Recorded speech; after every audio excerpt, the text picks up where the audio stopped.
Boss Doc, pwede pa bang i-groove ang bell kapag ka na regroove na? Yan ang karamihang at maraming nagtatanong sa atin. Tara, alamin natin. Samahan nyo ako at ipapaliwanag ko. Let's go! Brut brut! Meron tayo dito mga clutch bell na pinaglumaan. Okay? So ngayon, ipapakita ko sa inyo yung sukat na mga hindi na pwedeng i-groove. At bakit hindi na pwedeng i-groove mga ka-JXK. Alright? And then papakita ko rin yung standard na sukat. So ito po ay nagkakasukat ng 125.96. So ibig sabihin, 126 mm na yung kanyang inner diameter. And then ito ay 124.60. Okay?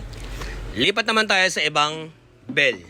So papakita ko ulit sa inyo kung ilang mm yung kanyang inner diameter. So 125.02. Okay? So 1 down. Ito namang isa, 125.29. Brut brut. So nakita nyo yung mga sukat ng inner diameter ng ating bell mga ka-JXK. Ito naman po yung bago nating bell. So papakita ko sa inyo kung ano yung difference ng mga sinukat natin kanina na mga gamit na at sa bagong clutch bell. Alright? Ang standard po ng ating inner diameter sa ating clutch bell ay ito po mga ka-JXK. Ito po ay walang groove, brand new. So 124.6. Alright, no? Doon po sa ating bago na 124.6 yung kanyang mm or yung inner diameter ay pwedeng-pwede po natin i-groove yun, no? So kapag ka ang ating pong bell ay pumalo na sa 125.5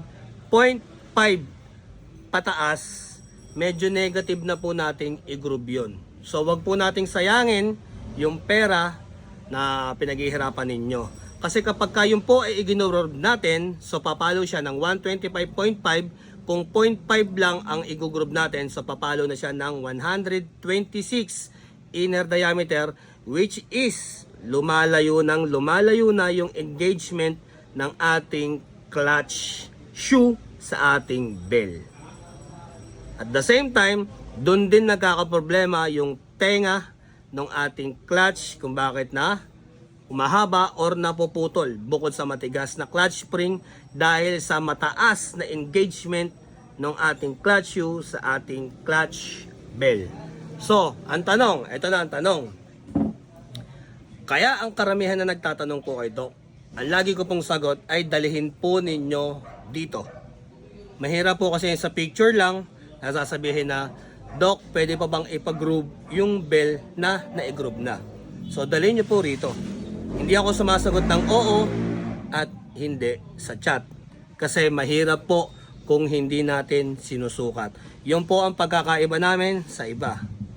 So, sa mga gusto magpag-groove, i-google map nyo lang, Docmoto DMRS, Balot, Tondo, Manila. Brut brut!